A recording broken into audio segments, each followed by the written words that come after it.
শ্ৰোতা ছাত্ৰীসকল, আজিৰ এই খবৰটো নতুনকৈ নিযুক্তিপ্ৰাপ্ত জিটি আৰু পিজিটি শিক্ষকৰ বাবে সবাতোকৈ গুৰুত্বপূৰ্ণ খবৰ, কিয়নো ছেকেণ্ডাৰী এডুকেশ্যনৰ ফালৰ পৰা গ্ৰেজুৱেট টিচাৰ আৰু পোষ্ট গ্ৰেজুৱেট টিচাৰৰ এক নটিচ জাৰি কৰা হৈছে।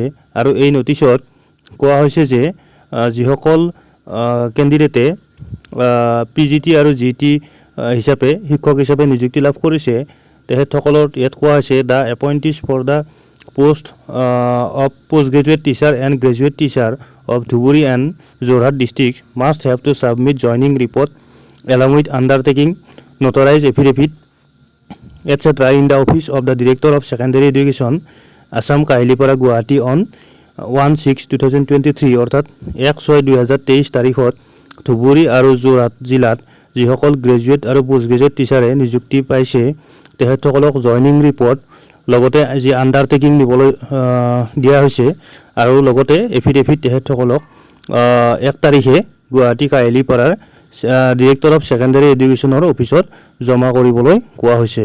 লগতে তেখেতসকলৰ বাবে এক ভেৰিফিকেশ্যন বাবে তেখেতসকলৰ সময় ধৰি দিয়া হৈছে।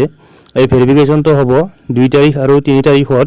2 তাৰিখে ধুবুৰী জিলাত ভেৰিফিকেশ্যন হ'ব জিটি আৰু পিজিটি, জিটি টিচাৰৰ গ্ৰেজুৱেট টিচাৰৰ 10 বজাৰ পৰা 1 বজালৈ আৰু পোষ্ট গ্ৰেজুৱেট টিচাৰৰ 2 বজাৰ পৰা 5 বজালৈ।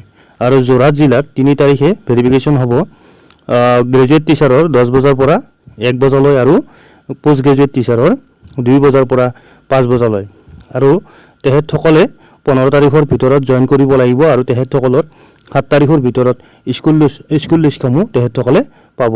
গতিকে খবৰটো যেন আপোনালোকৰ শুভাকাংক্ষীলৈ পঠিয়াই দিয়ে। ধন্যবাদ।